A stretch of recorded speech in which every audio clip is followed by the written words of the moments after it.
Hello and welcome. I'm Ananya Datta and I'm back with another edition of Race to Power, a special election show. This is what we have lined up for you tonight.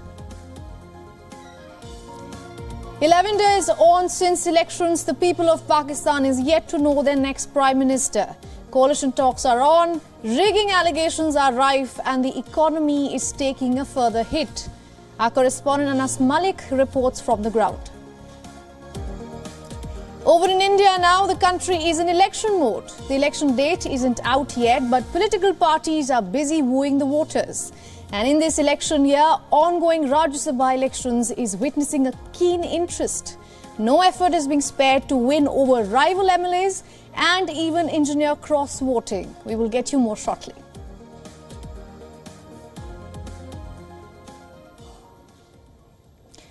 Now, 11 days after its general elections, confusion persists over the next government in Pakistan.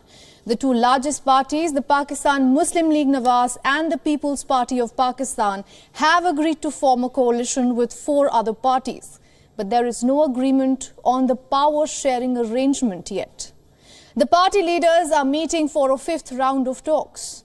PPP chairperson Bilawal Bhutto Zardari earlier said that he had rejected a power-sharing formula wherein the two parties would share the Prime Minister's office. He, however, confirmed that his father, Asif Ali Zardari, will be the presidential candidate.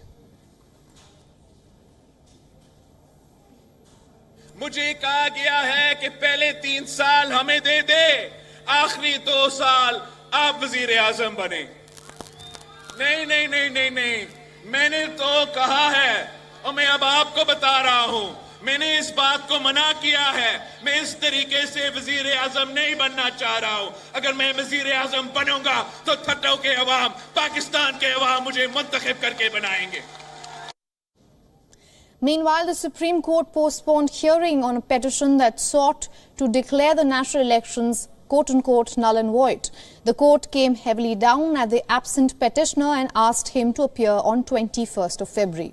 The PTI, on the other hand, has called for a judicial probe into the allegations of vote tampering. Supporters of its leader Imran Khan are out on the streets calling for a re-election.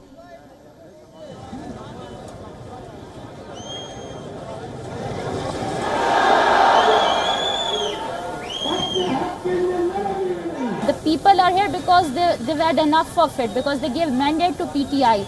But that has been, they have been denied their right, and their votes, it seems as if they've gone to waste. So they're not going to accept it, and that's why they're here. And now our Pakistan Bureau Chief Anas Malik joining us live. Anas, good to see you. What is the latest you can tell us from Islamabad? Well, it's been 2.5 hours since the meeting here at the Ministers' Enclave is ongoing, Ananya.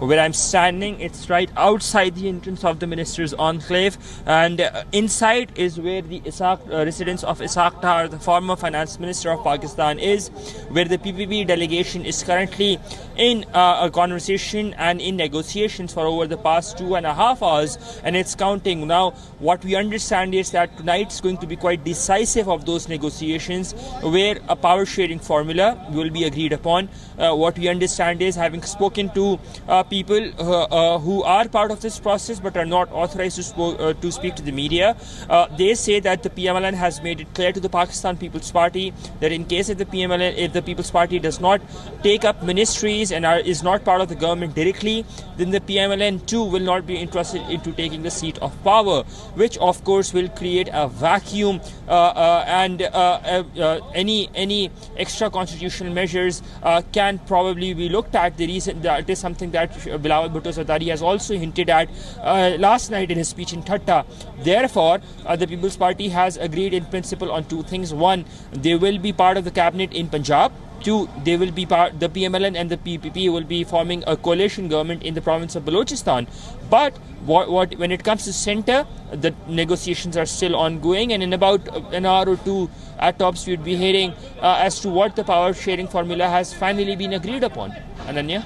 Right, Anas, of course these negotiations are extremely crucial, but I want to quickly take your reaction on how are the people of Pakistan reacting to a deadlock like this, given that it's been 11 days since the elections took place.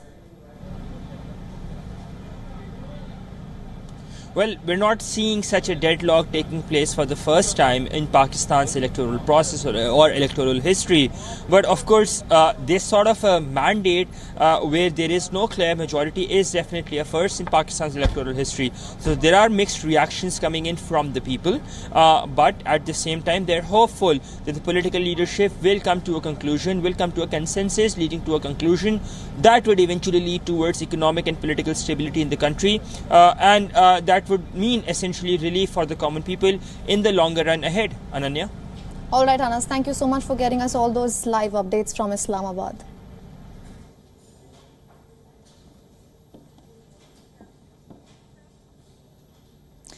Now, the contest for 56 seats in India's upper house of the parliament is on. Elections to all the seats that fall vacant in April will take place on the 27th of February. 59 candidates are in the race for these 56 seats from 15 Indian states.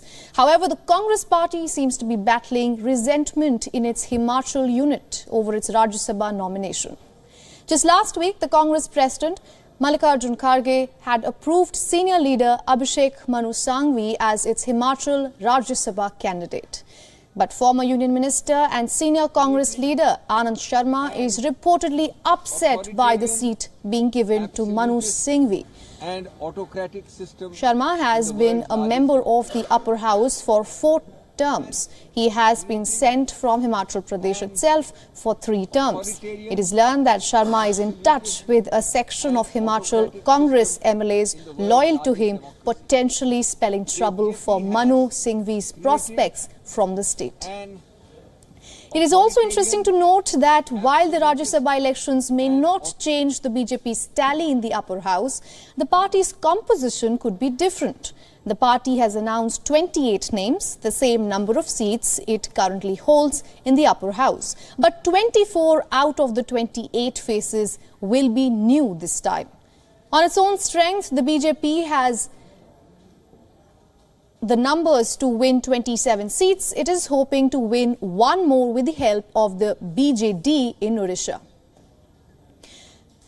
Now, 4 BJP leaders are set to return to the Rajya Sabha. They include Party President JP Nadda from Gujarat, Senior Minister Ashwini Vaishnav from Odisha, where he will need the ruling BJD's support like last time, Union Minister L. Murugan, who is re-nominated from Madhya Pradesh, and also Senior BJP spokesperson Sudhanshu Trivedi from Uttar Pradesh. The BJP top leadership had said that it wants senior leaders who have held multiple terms in the Rajya Sabha to contest the Lok Sabha elections. Unlike the Lok Sabha and the State Assembly elections, where ballots are secret, the Rajya Sabha polls are quote-unquote open. This means that the votes that MLAs from each state cast are seen by their party representatives.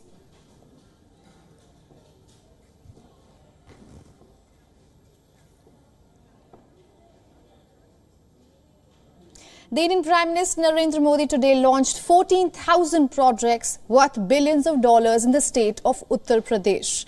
The projects were launched at the 4th ceremony for investment proposals received during the UP Global Investors Summit. Now, out of the $120 billion allocated for the projects, housing sector commanding the largest share at 19.24%, followed by renewable energy at 15%, manufacturing at 13%, and IT-enabled services at 10%. Warehousing and logistics at 7.83%, energy at 7.5%, and agriculture at 0.34%, among others. Now, these investment projects will unfold across all 75 districts of the state, with 19 districts surpassing their investment targets by more than 100%. Several industrialists, representatives of top global and Indian companies, and many foreign envoys attended the mega launch by Prime Minister Narendra Modi. Investment inflows are diversifying across a spectrum of sectors, with the housing sector commanding the largest share at 19.24%. In his address, Prime Minister Narendra Modi said that the culture of red tapeism has been replaced with red carpet for investors in the 7 years of the double-engine government in the state of Uttar Pradesh. 7-8 वर्ष पहले हम सोच भी नहीं सकते थे कि उत्तर प्रदेश में भी निवेश और नौकरियों को लेकर ऐसा माहौल बनेगा। चारों तरफ अपराध, दंगे, छीना जब्ती, यही खबरें आती रहती थी। यूपी में डबल इंजन की सरकार बने 7 वर्ष हो रहे हैं। बीते 7 वर्षों में प्रदेश में रेड टेप का जो कल्चर था, उस रेड टेप के कल्चर को खत्म करके रेड कारपेट कल्चर बन गया है। This comes a day after the government conducted biggest recruitment drive in Uttar Pradesh Police over the weekend, in which around 50 lakh candidates were vying for the 60,224 constable posts in the police force of Uttar Pradesh.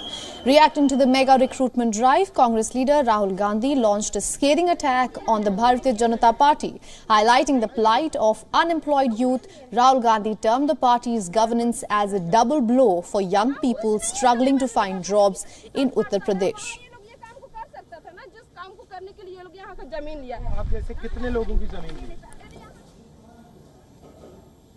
Another big story coming in from India. The protesting farmers in India have decided to pause their Delhi Chalo march. This after days of negotiations with the government, finally resulting in some headway.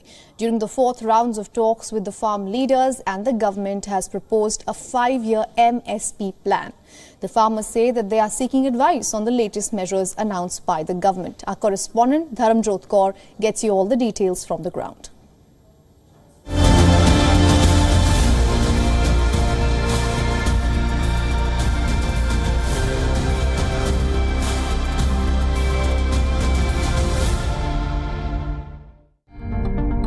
A breakthrough at last. After 3 meetings ended in a deadlock, the 4th one between farmer leaders and government ministers showed signs of breaking of impasses. The government has offered farmers a contract-based MSP on 5 crops. The contract is with cooperatives including NAFED, NCCF and Cotton Corporation of India. The government has also proposed that there will be no limit to the quantity of produce that the cooperatives will buy. सरकार की promoted जो cooperative societies हैं 5 साल के लिए एक contract करके NCCF और नैफेड गारंटी करेगा कि अगले 5 साल तक जो भी क्रॉप डाइवर्सिफाई करके ये 4 प्रोडक्ट्स बनाएगा, 4 उत्पादन खेती के करेगा, उसको ये संस्थाएं एमएसपी पर खरीदेगी। कोई क्वांटिटी की लिमिट नहीं होगी। Farmer union leaders from SKM and KMM have asked for 2 days to deliberate on the proposal and consult experts, while the agitation's goal to move towards Delhi has been put on standby till 21st of February. But on ground, farmers have raised concerns over 5-year limit on the MSP. Their key demands is on a legal guarantee for MSP to become a law to avoid future uncertainty over crop prices. We want a legal guarantee for MSP. We want an assurance, even if it takes 5 years or 10 years for that matter. The 5 crops included in the government's proposal are 3 pulses, maize and cotton. This is in addition to MSP on wheat and paddy. Some critics are also saying that this conditional proposal brings back certain provisions of the 3 farm laws that caused an uproar and were eventually repealed after a year-long farmers' agitation. As deliberations continue, farmers have their hopes pinned on fruitful discussions and implementation of their demands, especially a legal guarantee on minimum support price. Farmers here are waiting for is a word from the union leaders who are currently deliberating on the government proposal. They've asked for 2 days' time to sit down with experts and go through the fine print of what the government has proposed. So this is where things currently stand. So far they're headed in a positive direction. Talks seem to be the only way forward between the two parties, and that is what the farmers who are seated over here are also hoping for. With video journalist Shekhar, this is Dharamjot Kaur for WION World is One.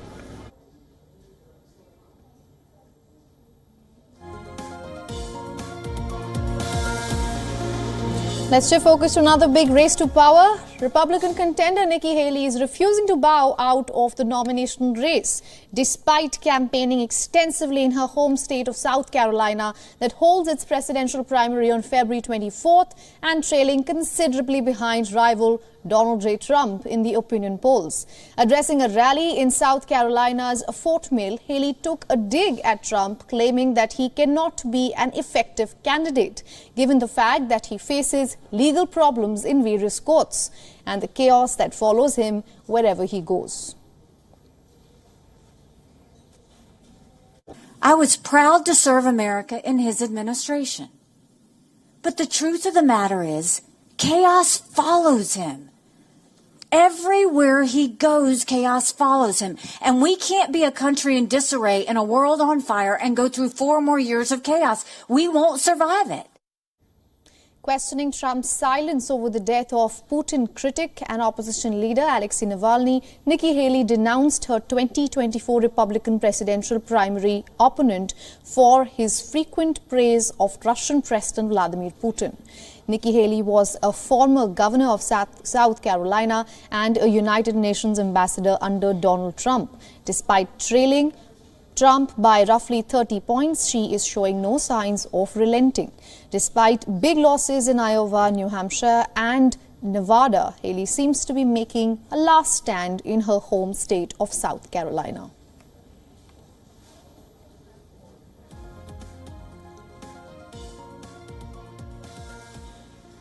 Let's now take a look at other election-related stories coming in from around the world. The Supreme Court of India ruled today that Anil Masia, the returning officer for the Chandigarh mayoral elections, must face legal action for tampering with the electoral process. During the hearing, Anil Masia acknowledged that he had tampered with the votes. He further claimed to have inserted an X mark on 8 voting papers, defacing them. The apex court also said that the returning officer Masia must be prosecuted for interfering with the process. The court has now asked officials to present the entire footage of the counting day during the next hearing that is due on Tuesday. On a reading of the historical context in which it was included. Article 370 was introduced to serve 2. Now, ahead of the 2024 general elections in India, Indian National Congress leader Rahul Gandhi and Union Minister Smriti Irani visited Uttar Pradesh's town of Amethi. BJP leader Smriti Irani's 4-day visit coincided with Rahul Gandhi's Bharat Jodo Nyaya Yatra that entered Amethi today. This marks the second such instance since 2019 that Gandhi and Irani were present in Amethi at the same time. Amethi was a Congress stronghold, remember, till the year 2019, when Rahul Gandhi lost the Lok Sabha elections to Irani by over 55,000 votes.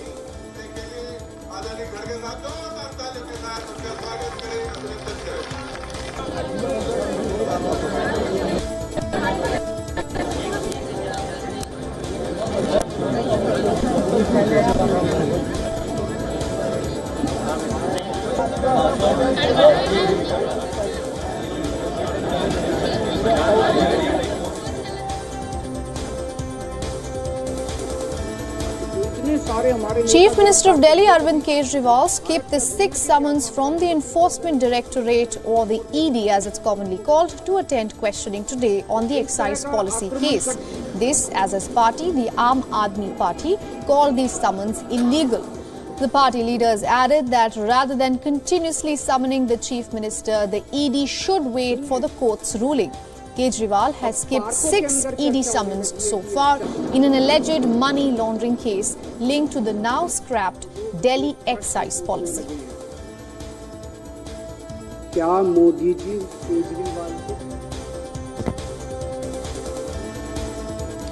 Now on to Mexico. A huge crowd gathered in Mexico City's Central Plaza on Sunday to show support for the country's electoral authority. The crowd accused President Obrador of attempting to undermine the authority of Parliament ahead of the June presidential election. According to the officials, 700,000 people turned out, which possibly marked one of the largest protests against López Obrador as his administration comes to a close.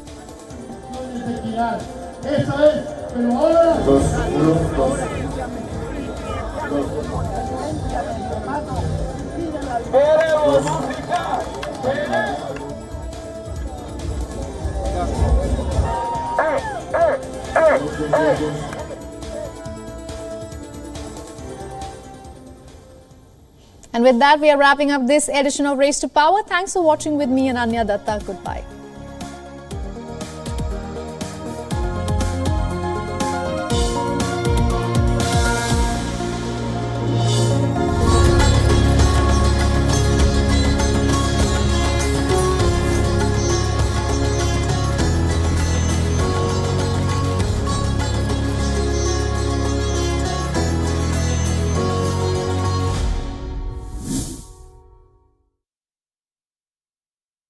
WION, India's global voice, the channel that brings you the biggest stories from across the world through India's lens. Now available in more than 190 countries worldwide, because we believe that the world is one. Watch us in Africa, Europe, USA and Canada, South America, Asia Pacific, Middle East and North African regions. Also available on the